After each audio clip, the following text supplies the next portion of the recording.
Hi, it's Sandra here from Creating Spain, and yes, you are right, this is not what you would normally expect from me, but I decided to do something a little different this morning and do some baking.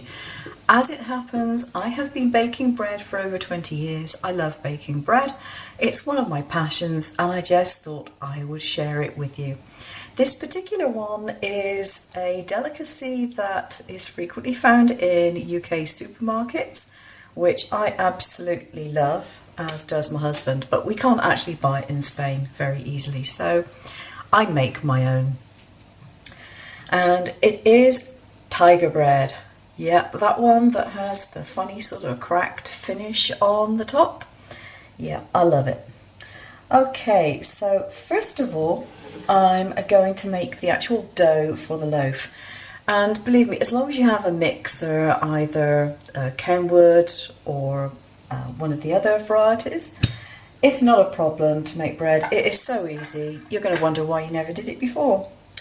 I have some salt, and I am just going to put in a tablespoon of salt. And before you go, whole tablespoon. This is for a very large loaf. I'm using a kilo of flour here, because I figure if I'm going to do it, I might as well do it on a fairly large scale. A tablespoon of salt and a tablespoon of sugar. And I'm putting those in before putting in approximately, and it is approximately 600 mils of warm milk. So this is just sort of tepid. It's not hot. You don't want it hot and you don't want it cold. Just lightly warmed milk. Now I have UHT milk because that's what we tend to buy in Spain.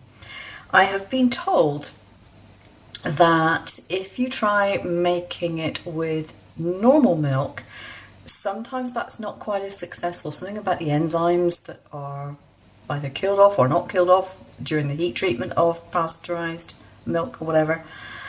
If you want to make it and don't want to use a long life milk, and you don't want to scald and cool normal milk, which is the usual way of doing things, which makes it very, very fussy, then either add a tablespoon or two of dried skimmed milk powder, or use a couple of tablespoons of condensed milk.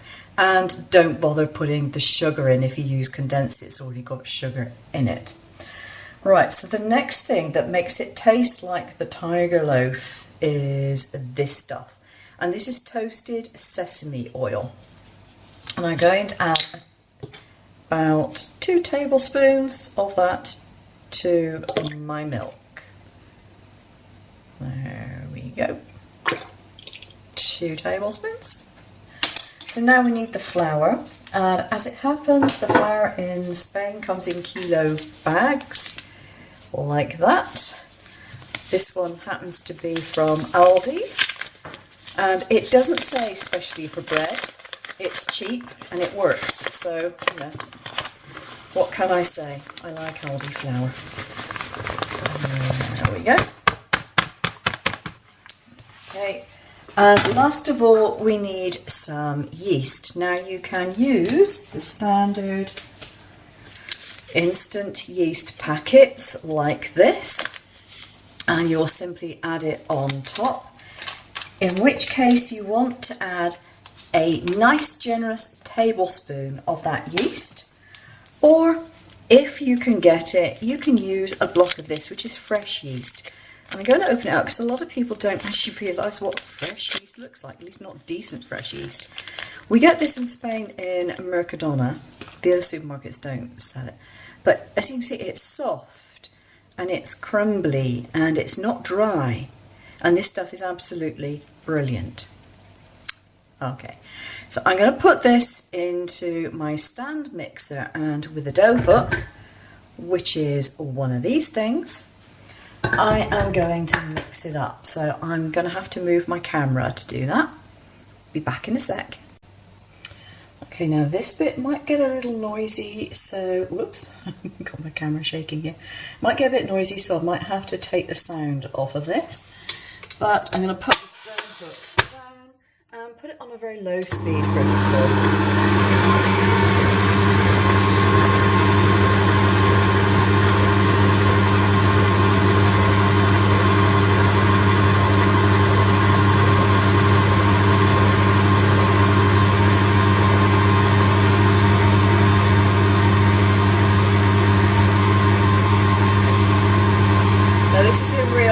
and I'm not speeding it up or slowing it down or anything, okay?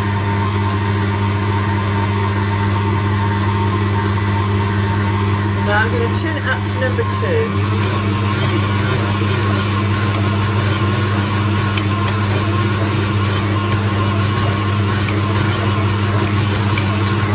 And switch it off. Now I can see that this is a little dry. Okay, it's a bit drier than I want it to be at the moment, but feeling it, it feels quite tacky, so it just looks dry. It's not actually too dry at the moment. So I'm just going to wipe my hands off a second and put the dough hook back in.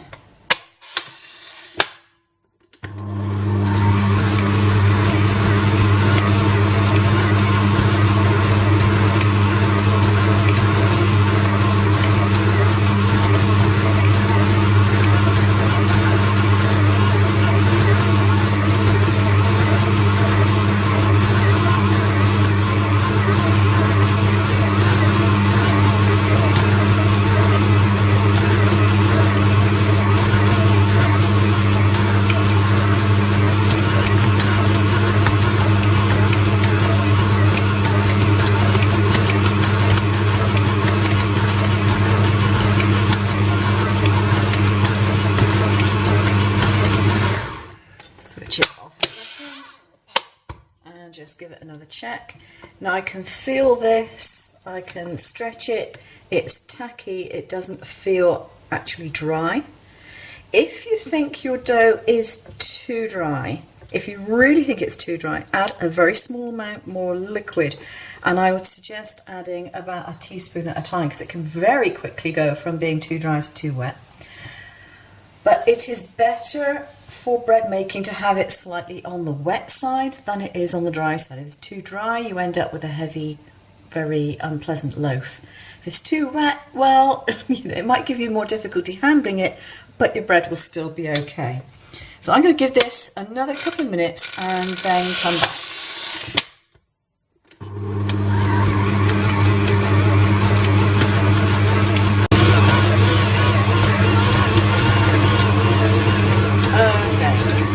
My bread's had another couple of minutes, so I think it's probably done by now.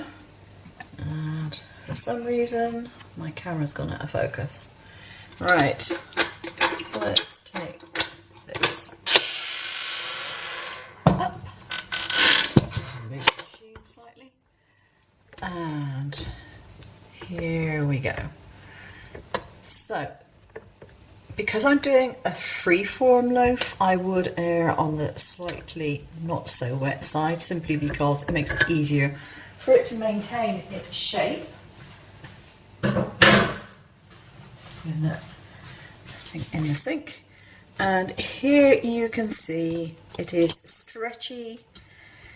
It still feels a little tacky as it happens, but it's stretchy. Now most people will say, oh, take it out the bowl and roll it into a ball and put it back in. Why? You're just giving yourself extra work. You don't have to bother. I very seldom do. Now that's where it comes to at the moment. So for this to double in size, I want it to be somewhere up there, which is approximately 2.5, 3 inches from the top of my bowl. So just notice where your dough is. You want it to double in size now, and all I use to cover that is a dedicated shower cap, so I'm just going to put that over the top there and I will leave it alone. Now if your kitchen is very cold, what I suggest you do is either put it into an oven and just leave the oven light on. You can do that, or you can fill a sink with some warm water and just give it a little bit of encouragement. It just needs to be in a warm place to rise for best results. For the topping, we need half a teaspoon of sugar, a tablespoon and a half of rice flour. So that's 1 tablespoon and 1.5 teaspoons.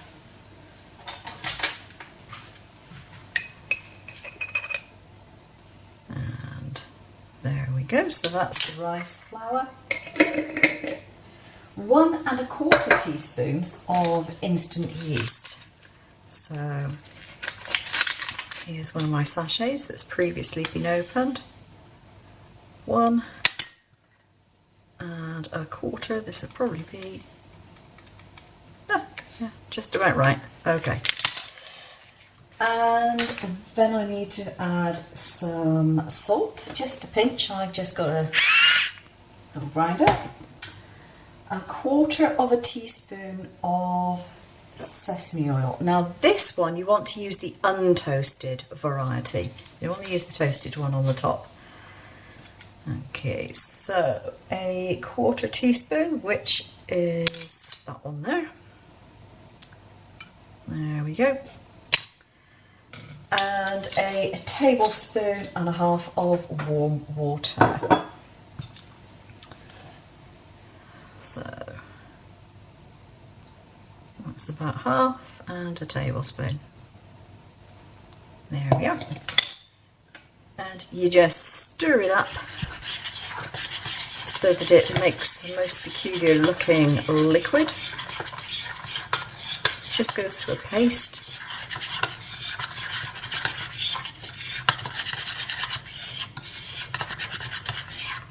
Like so. And then just leave it covered with a saucer or something until you need it.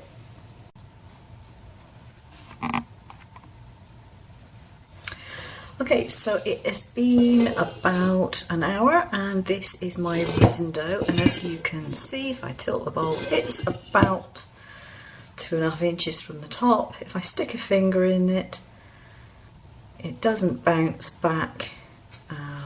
It's pretty puffy. So I'm going to take this out of the bowl, and to do that I'm just going to use a spatula. There we go.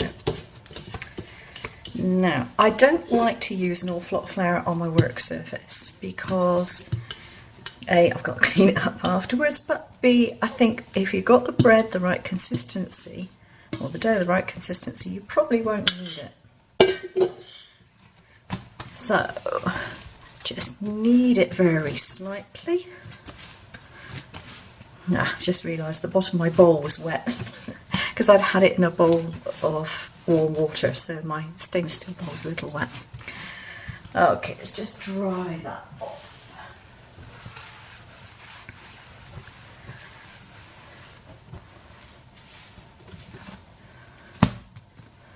So I will need to use a little flour because my dough's got damp on it now.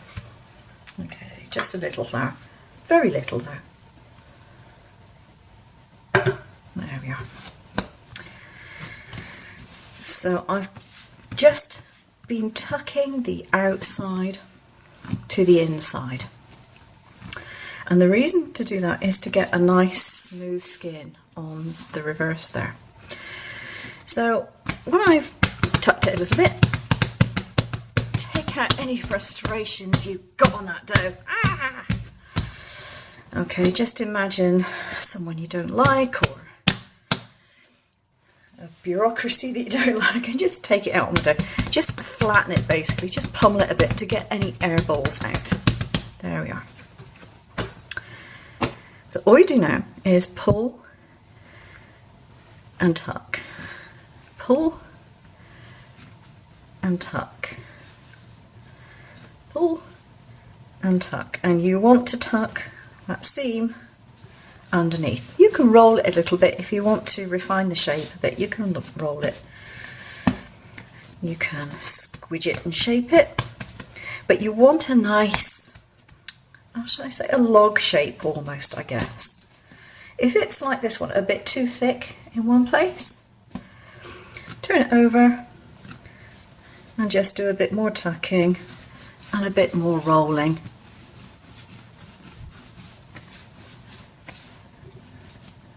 There we go, that'll do fine. I'm going to put this onto a baking sheet, and there we are. So that's perfectly all right.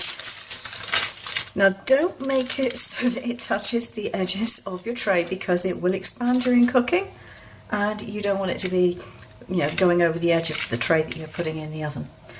So the next thing to do is to put the topping on. This is the topping after it's had a chance to bubble. And